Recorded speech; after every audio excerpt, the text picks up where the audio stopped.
예, 예. 예, 김근태 대한민국 수호 예비역 장성단 대수장이라 그러는데요. 오늘 동행명령장을 받고 나오셨습니다. 현재는 예비역 장성현만 800명 넘는 단체 대표인데요. 과거는 육군 대장도 하셨고 19대 국회에서는 새누리당 소속으로 당선까지 되신 분입니다.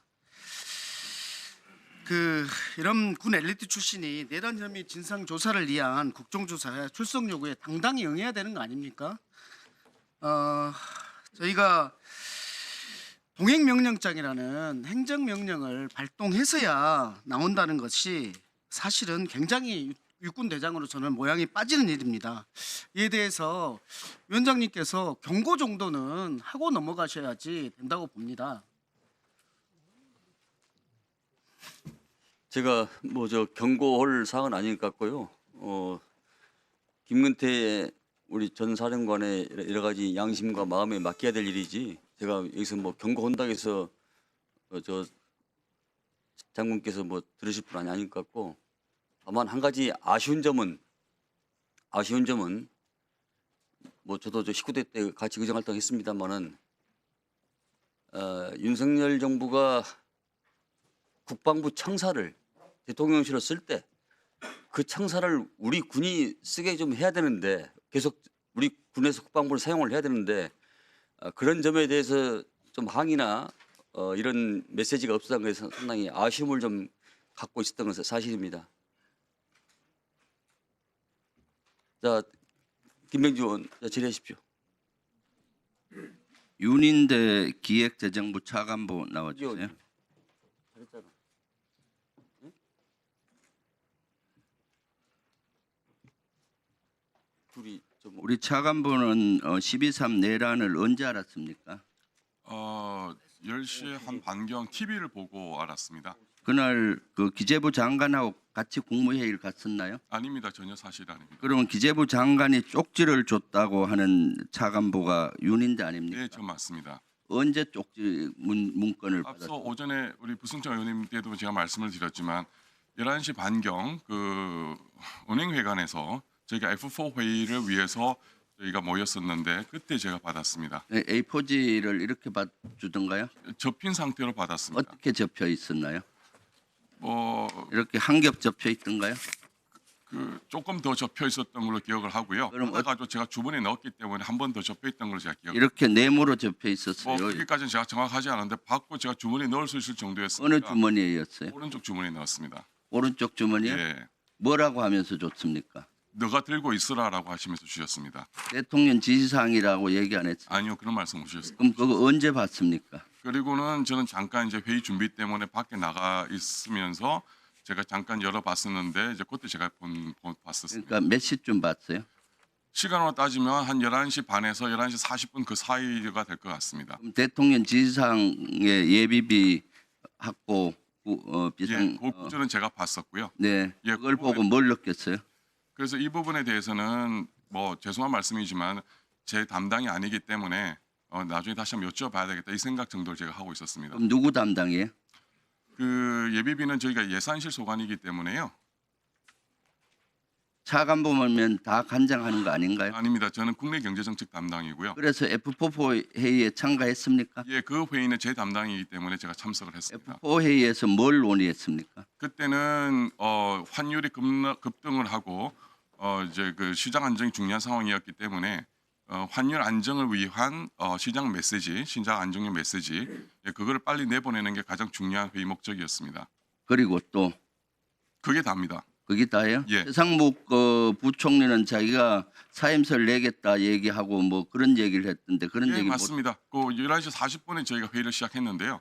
제가 만나 뵌 거는 11시 반경이었고, 그 회의의 주 실무자는 차관보죠. 예, 제가 그러면 제가 대통령 지시사항 예비비 확보에 대해서 안건에 당연히 올렸어야 될 것 그건 같은데. 전혀 관계가 없습니다. F4 회의하고 예비회의는 네. 전혀 관계가 없는 거고요. 네. 이미 저희가 그 기재위 상임위에서도 충분히 말씀을 드렸습니다만은 예비비라는 거는 이제 기재부 내에서 예산 하여튼 대통령 지시사항이니까 F4 회의에서 공유를 했을 거 아니에요. 아닙니다. 전혀 그때는 그 시장 안정이 굉장히 중요하기 때문에 그거에 대해서 아니 고위 공직자가 대통령 지시사항을 호주머니에 넣고 방치했다는 거예요? 뭐 그 당시 상황을 그것이 말씀드리면 국민들이 그거보다는 이해갈 수 있습니까? 시장 상황이 더 급박하기 때문에 뭐 그거를 제가 뭐 꺼내 가지고 말씀. 그다음에 그 F4 회의가 끝나고 난 다음에 뭘 조치했습니까? 그 회의가 12시 한 40분경에 마쳤고요. 저희는 그다음에 그 종이를 언제 최상목 부총리한테 다시 줬어요? 저희가 1급 회의 끝날 때쯤 해서 1시 한 40분 50분경에 제가 리마인드를 시켜드렸습니다. 이걸 제가 주셨는데 어떻게 할까요? 라는 말씀을 드렸습니다. 그러니까 뭐라 그러던가요? 그 제가 드리고 이제 부총리께서는 앞부분 좀 보시더니 이미 계엄이 해제가 됐고 우리는 계엄을 반대하기로 했기 때문에 무시해라고 말씀을 주셨고 다시 저한테 돌려주셨습니다. 그래서 어떻게 했어요? 제가 그냥 보관하고 있었습니다. 그 경찰 그 수사기관에 가 있나요? 아 그것도 제가 이미 다 진술했는데 12월 13일 날 저희가 수사기관에 제출했습니다. 원본을. 이복연 금융감독원장 나와주세요.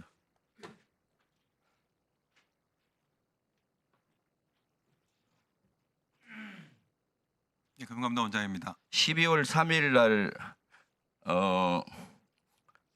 12월 3일 날 그 본인이 그 휴가를 냈었나요? 오후에? 휴가는 아니고 오후에 조금 일찍 조퇴를 했었습니다. 왜 그랬죠? 개인적인 사정인데 뭐 저기 와이프 처가 좀 아파서 일찍 조퇴를 했었습니다. 그래서 그 본인은 비상계엄 언제 알았어요? 10시 반에서 11시 사이쯤 되는 거. F4 회의는 누구로부터 연락받았어요? 우리 실무자한테 연락을 받았습니다. 그래서 비상계엄이 터졌다고 했을 때 뭐라고 생각이 들었어요? 약간 좀 비현실적이고 그런 약간 좀 저도 실감이 안 났습니다. 이것이 너무 잘못됐다라고 생각이 됐죠.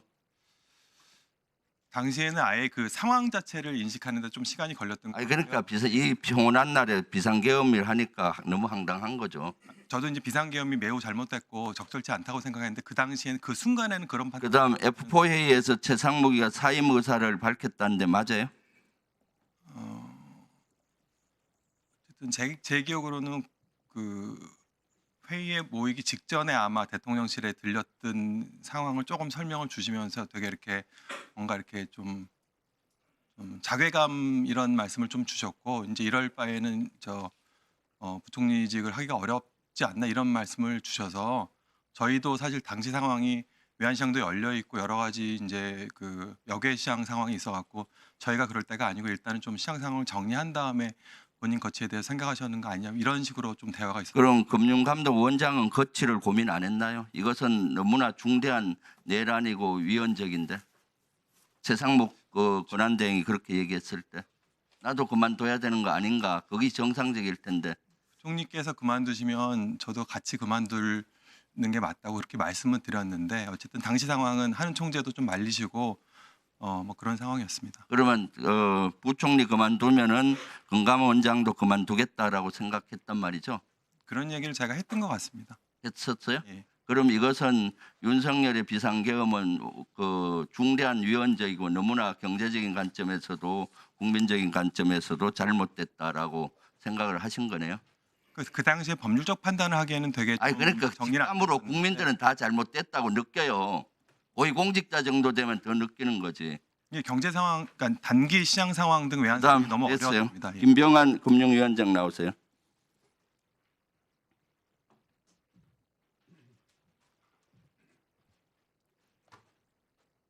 금융위원장입니다. F4 회의 언제 연락 받았습니까? 10시 이때 지금 시간이 별로 없으니까 F4 회의에서 금융위원장이 얘기한 내용은 뭡니까? 시장 안정 조치 메시지 발표된 내용이었습니다. 그리고 추가로 말씀드리면 다음 날 이제 주식시장 개장 여부에 대해서 좀 논의가 있었습니다. 예. 하나만 더 질문할게요. 금융위원장 같은 경우는 이때 어떤 생각이 들었나요? 이 비상계엄이. 일단 놀라웠고요. 상상할 수 없는 조치였기 때문에 놀라웠고 시장 안정을 어떻게 할 거냐가 그때는 오직 거기에 생각을 집중했던 것 같습니다. 비상계엄이 내려지면은 우리 경제가 폭망할 거라고 생각했었죠. 대외 신인도나 시장에 굉장히 충격을 줄 수 있겠다는 생각했습니다. 네. 자, 그럼 이제 추가 질의를 위해서 우리 민병두 의원님 시작하십시오. 예, 박종준 경호처장님, 이쪽으로 좀.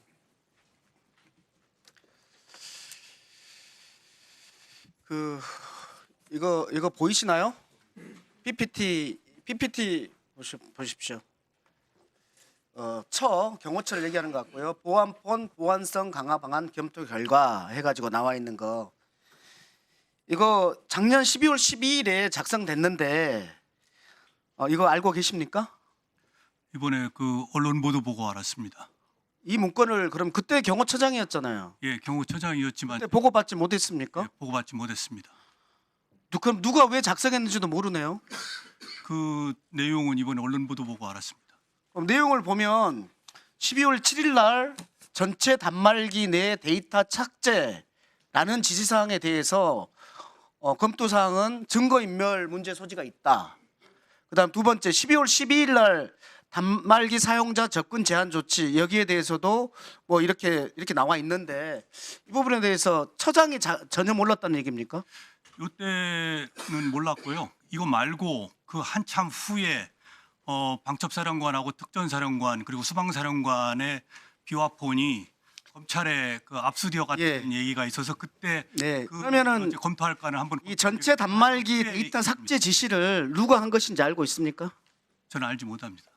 경호차장이 했다는 것인데 그것도 모르고 있습니까? 예, 몰랐습니다. 내부에서 이렇게 문건까지 만들어졌는데 모른다는 거예요?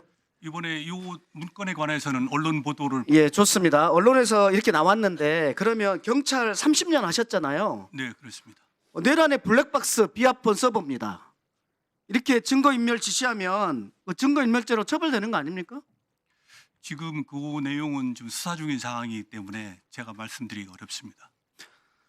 경호차장이 증거인멸을 지시하면 경호법상의 직권남용 아닙니까? 그 내용 그 수사 중 아닌데요?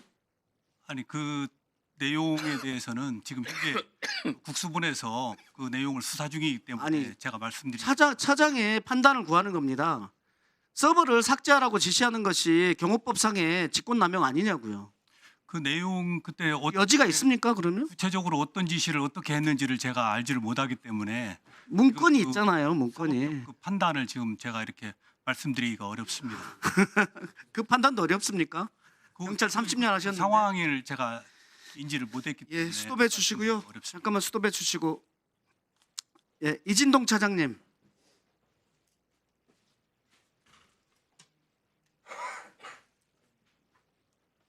네, 이진동사입니다. 예, 검찰에서 많이 수고하고 계시고요. 그런데 우리 국정조사 하면서 보니까 실무자들 증언을 통해서 2차 계엄 그런 정황도 나왔습니다.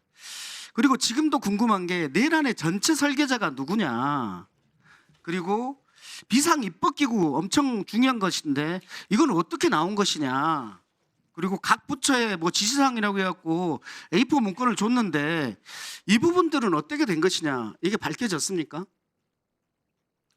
구체적 수사 사항이나 재판 사항은 제가 여기서 말씀드리는 건 적절치 않은 것 같습니다. 거기에 대해 다 수사했습니까 그러면? 구체적인 내용에 대해서는 말씀드릴 수 없습니다. 전반적인 것을 다 전모를 밝혔습니까? 구체적인 게 묻는 게 아니잖아요. 저희는 지금 처음부터 수사에 할 때 제가 말씀드리는 것은 뭐냐면 이 전모를 밝히기 위해서 내란의 블랙박스라고 하는 비아폰의 서버 이것이 검찰에 필요한 거 아니냐라고 묻습니다. 어떻습니까? 그 부분에 대해서는 저희가 경찰의 영장이 신청이 들어와서 청구를 다 해줬습니다. 아, 필요한 거는 맞죠, 그러니까? 그러니까 그 수사를 하라고 저희가 영장을 다 청구했습니다. 예, 알겠습니다. 그런데 그게 왜 안 되고 있습니까? 왜 집행이 안 되고 있습니까? 그거는 경찰에다 물어보셔야지. 경찰이 집행하는 건데요. 예, 그게 집행이 안 되고 있는 건 본인들이 발부한 영장에 대해서 집행이 안 되는 이유에 대해서는 모르겠다. 집행이 안 되고 있다는 사실 알고 있죠? 그러고 있죠? 구체적인 진행 상황은 잘 모르겠습니다.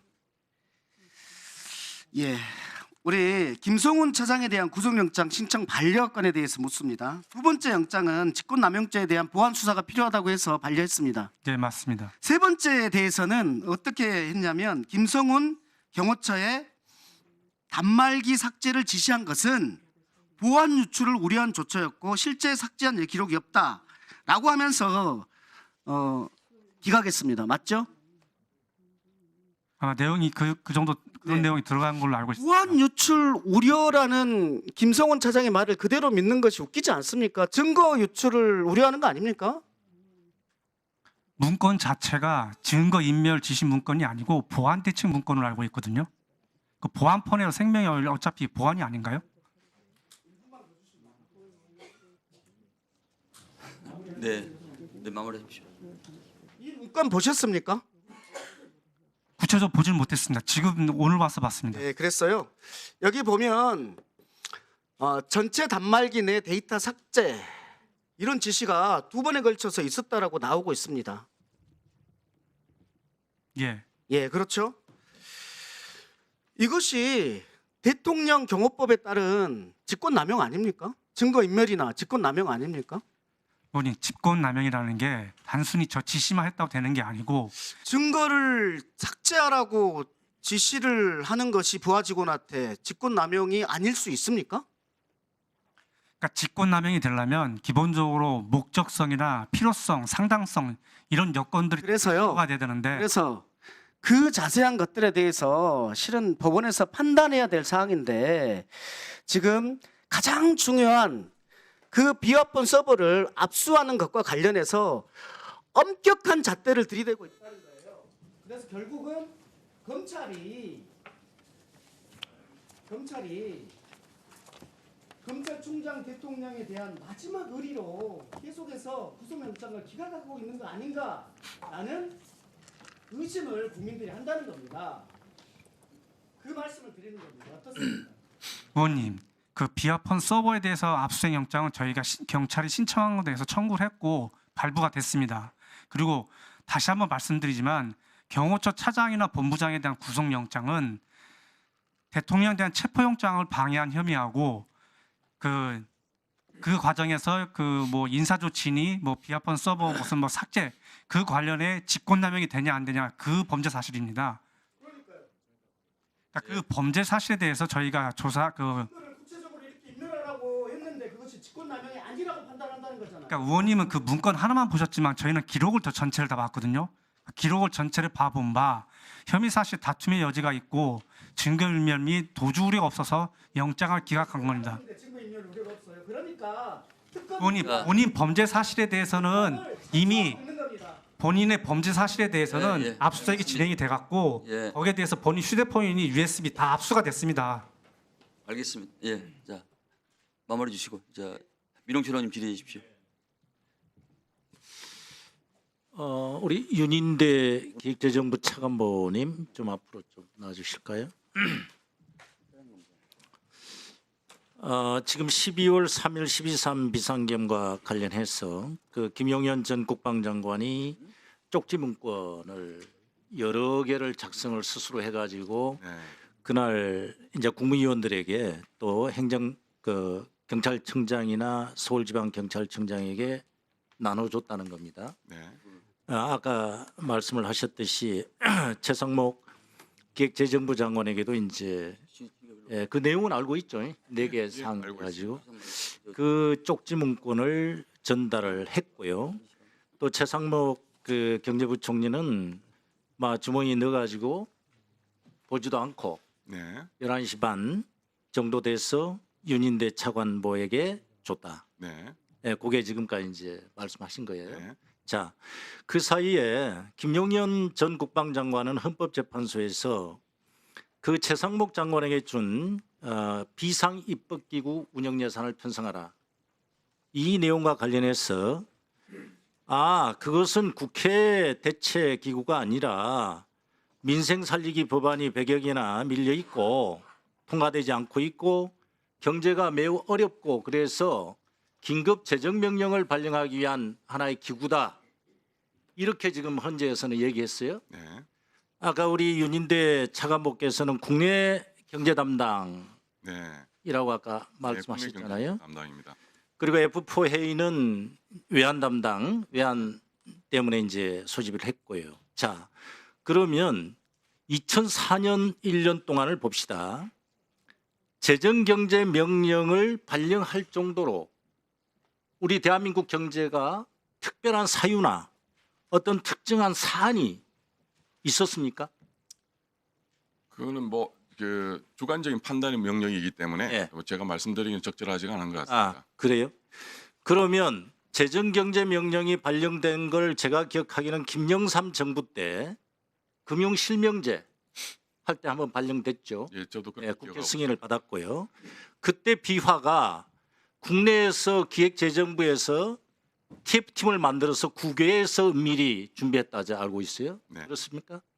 그러면 그 정도로 그런 사례가 있는데 계엄을 하면서 재정경제명령을 발령할 수 있는 그런 어떤 필요성이 있었나요? 방금 말씀드렸지만 그건 주관적인 판단의 영역이라서 주관적 판단이다. 예, 뭐 말씀 그러면 기획재정부 차관보 입장에서 또 국내 경제 담당 책임자 입장에서 네. 12월 한 달 아니면 더 나아가서 지난 하반기 이후에 어떤 경제 분야에서 국내 경제와 관련해서 재정경제 명령을 할 수 있는 사안이 있었다고 주관적으로 판단한 게 있으면 말씀 한번 해보세요. 뭐 그 부분에 대해서는 제가 사실은 재정경제명령에 대해서 깊이 생각해 본 적이 없어서 네. 일반적으로 사실 공무원들은 그런 재정경제명령을 발동하는 생각할 수 것을 없죠. 생각하기가 쉽지 않은 그리고 여기서 이 쪽지 문건에서는 비상 입법 기구라고 표현을 했어요. 네. 그러면 재정경제 명령은 기획재정부에서 은밀하게 이제 보안을 유지하면서 하는데 워낙 여파가 크기 때문에 그죠? 비상 입법 기구라고 표현을 합니까? 아니면은 일종의 테이프 팀이나 추진단이나 이런 식으로 통상 행정문에서 표시합니까? 뭐 사실 그런 선례가 별로 없어가지고 제가 말씀드리기 적절하지는 않은데 그 비상입법기구라는 것도 사실 공무원들에게 굉장히 낯선 명칭입니다. 그렇죠. 예. 그래서 이것은 분명히 김용현 전 국방장관이 그런 식으로 둘러댔고요. 지금 현재 헌법상 국회를 해산할 수 없습니다. 현재 헌법에는 그죠? 네.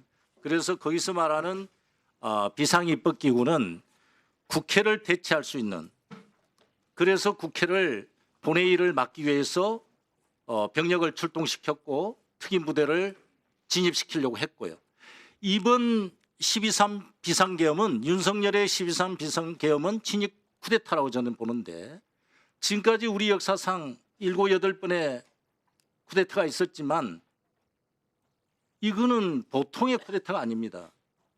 직접적으로 국회 경내로 들어와서 본회의장을 진입하려고 했던 최초의 사례예요. 그 하나만 가지고도 이것은 민주공화국에서 용서할 수 없는 사례입니다. 이것을 옹호하고 말이죠. 이 하나만 가지고도 명백하고 중대한 탄핵 사유가 된다고. 그래서 분명히 그 당시에 기획재정부 입장에서는 또 국내 경제 담당 차관보 입장에서는 그 재정경제명령을 헌법 66조에 의한 긴급재정명령을 내릴 수 있는 그런 사안은 주관적으로 볼 때는 좀 없다. 뭐 주관적인 판단의 영역 말씀드렸지만 저희가 사실 재정경제명령을 저희 염두에 두고 일을 한 적은 없습니다. 없다. 예, 알겠습니다. 앞으로 와 주셔서 참 잘 됐습니다. 대검 차장님 그리고 공수처장님께서도 좀 주의해서 들어주십시오. 지금 국정원장에 대해서 지금 피의자 신분으로 조사가 진행 중입니까? 차장님, 대검 차장님. 예. 국정원장 지금 피의자 신분입니까? 참고인 신분입니까? 일단 여기 PPT 한번 봐주시죠. 그러니까 저기 10시 53분에 윤석열이 홍장훈 1차장에게 전화해서 지시한 사항이 방첩사 적극 지원해라, 이번에 다 잡아들이라, 이런 내용에 대해서는 알고 계시죠? 공소장에 여러 번 나왔으니까. 예. 그 다음에 그 10시 53분에 홍장훈 1차장에게 전화한 다음에 다시 10시 56분에 조태용 원장에게 전화를 하거든요. 저 내용이 뭐냐가 이제 상당히 논쟁거리가 되는 겁니다. 근데 윤석열 대통령이 헌재에서 뭐라고 그러냐면 차관에게 지시한 사항은 다시 장관에게 그 내용을 통보해 준다 이렇게 이야기를 했거든요.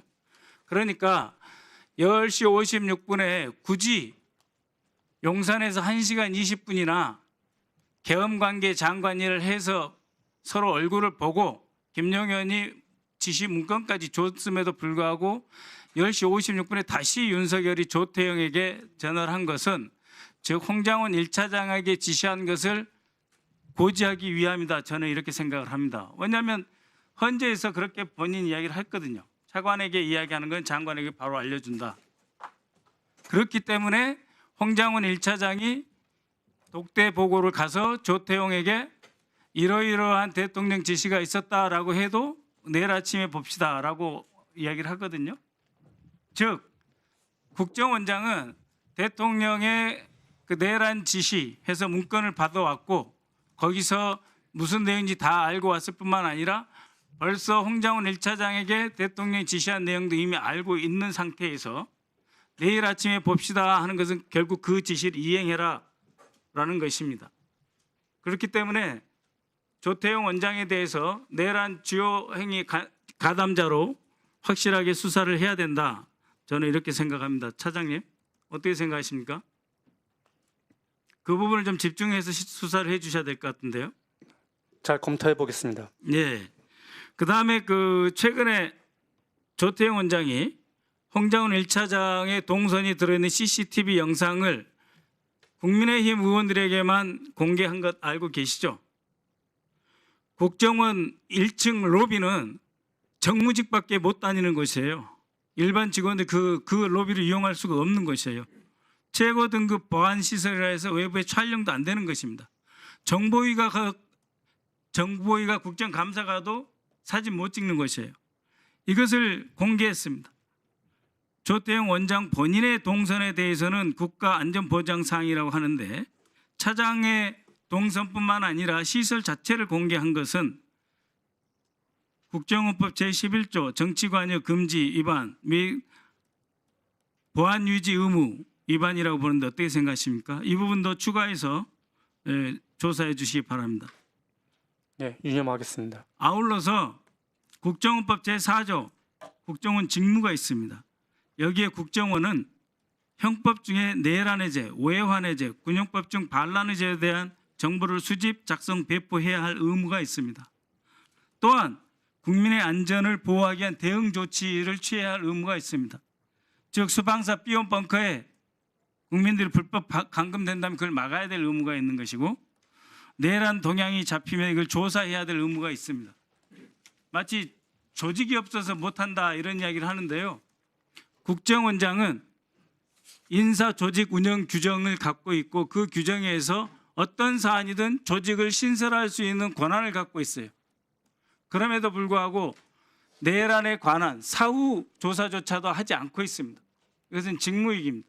그래서 이것에 대해서도 대검 차장께서 꼭 해당 부서에 지시를 하셔서 수사를 해주시기 바랍니다. 예, 유념하겠습니다. 아울러서 존경하는 오동훈 공수처장님께서도 고위 지휘자 아닙니까? 조태용 원장은. 그래서 이러한 사항에 대해서 철저히 수사해 주시기를 바랍니다. 잘 알겠습니다. 네, 수고하셨습니다. 기란 의원님. 이진동 차장님하고 오동훈 공수처장님 같이 좀 들으셨으면 좋겠어요. 오늘 아침에 기사가 하나 났어요. 최재형 전 감사원장 또 국민의힘의 국회의원을 지내고 법조 경력 30년 이상이 넘는 분이 쓰신 글입니다. 군 병력을 국회의사당에 진입시키고 국회의 활동을 금지하는 포고령을 발령한 것만으로도 중대하고 명백한 헌법과 법률 위반에 해당된다. 탄핵은 불가피한 상황이다. 현 상황도 탄핵 사유에 해당되지 않는다면 앞으로 어떤 권력자도 대화 협력을 통해 나라를 이끄는 어려운 길보다 군 병력을 이용한 비상조치라는 쉬운 수단을 사용하려는 유혹에서 벗어나지 못할 것이다. 우리 정치는 1960년대로 퇴행하게 될지도 모른다. 이런 글을 페이스북에 올리셨습니다. 그러니까 거의 윤석열 대통령을 옹호하는 친구가 보낸 글에 답장글로 보내신 것 같은데요. 이게 저는 기본적인 양심이 있는 법조인이라면 당연히 생각할 수밖에 없는 사고라고 생각합니다. 어떠세요, 이진동 차장님? 네, 의원님 그 부분에 대해서는 현재 헌법재판소에서 재판 중인데 그 관련해서 제가 말씀드리는 건 적절치 않은 것 같습니다. 오동훈 처장님은 어떻습니까? 공수처는 직권남용죄와 그다음 내란죄에 대해서 수사에 적극적으로 나선 이유이기도 합니다. 네, 이게 저는 정말 상식적으로 누구나 동의할 수 있는 길. 사실 그리고 최재형 감사원장 그리고 최재형 전 국회의원은 국민의힘 사람이잖아요. 그런데도 이 법조인으로서의 기본적인 양심은 가지고 있기 때문에 이런 글을 적으셨다고 생각합니다. 지금 이 모든 사태가 벌어진 건 수사권 논란이나 이런 것들이요. 정말 대통령이 자신의 권력을 유지하기 위해서 친위 쿠데타를 일으킨다는 생각을 누가 할 수가 있어요. 아무도 못한 거예요.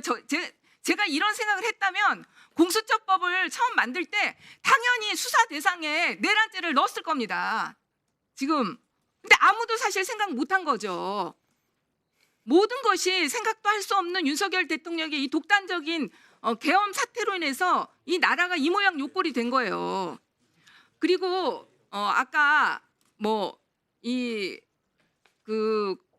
공소유지와 관련해서 말을 하던데요. 진도장 제가 보니까 이 사건은 공소유지가 그다지 문제되지 않을 것이라고 생각합니다. 왜냐하면은 수사권 논란이라든지 이런 거에 비춰 보더라도 지금 대부분의 가장 중요한 증거는 군 사령관들, 군인들의 진술이 무엇보다도 중요하겠죠. 지금 실제로 명령을 수행한.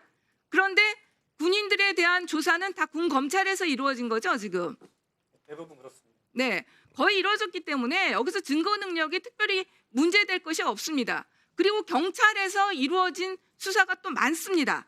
대부분의 중요한 증거와 자료들은 군 검찰 또 경찰에서 이루어졌기 때문에 행여 뭔가 문제가 생기는 요소가 있다 하더라도 제가 보기엔 윤석열 대통령의 공소유지에 특별한 문제는 생기지 않을 것이라 생각합니다. 그럼에도 불구하고 검찰에서 윤석열 대통령 수사에 대한 공소유지 철저히 해주시길 당부드립니다. 예, 알겠습니다. 네, 됐고요. 김주현 민정수석님 앞으로 나오세요.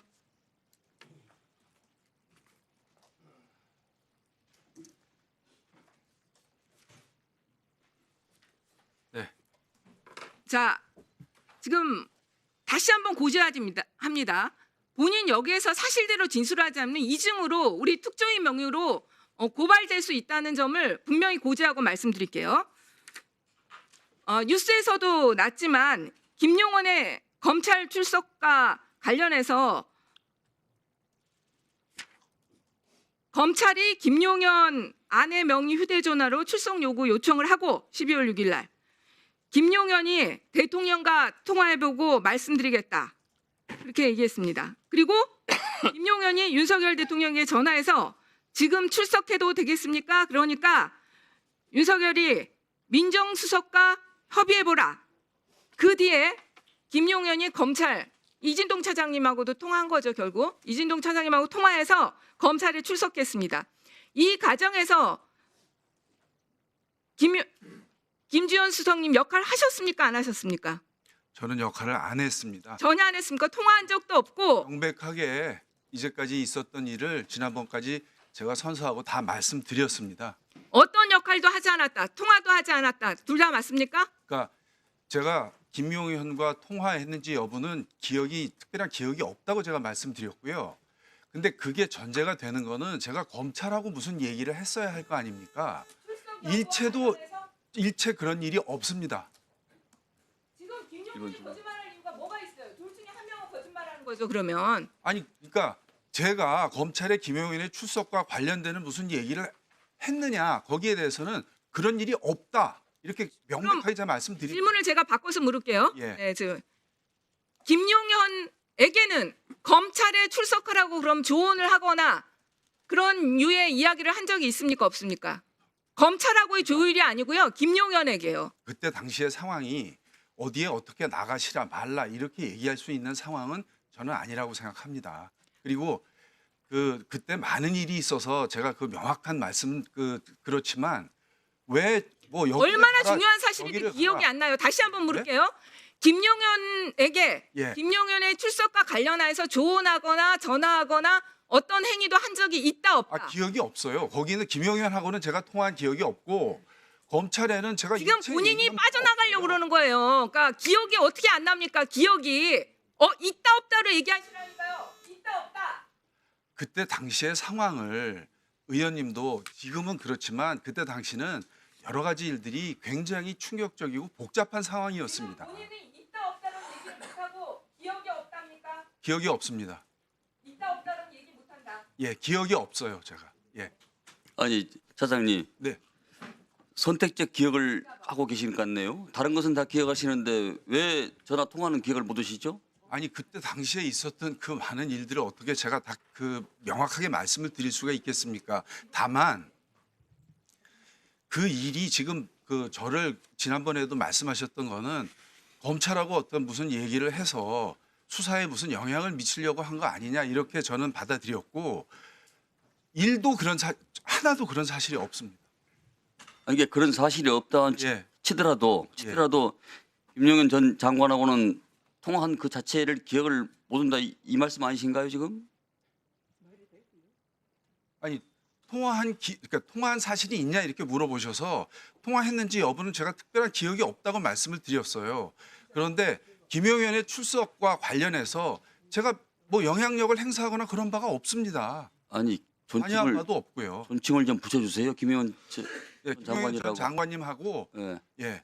그 출석에 관련해서 제가 무슨 검찰에 무슨 얘기를 하거나 영향력을 행사하거나 했으면 아니 그게 전제가 되지 않으면 뭐 제가 굳이 그쪽이랑 얘기를 할 이유가 있습니까? 네 알겠습니다. 이따 초과하십시오. 자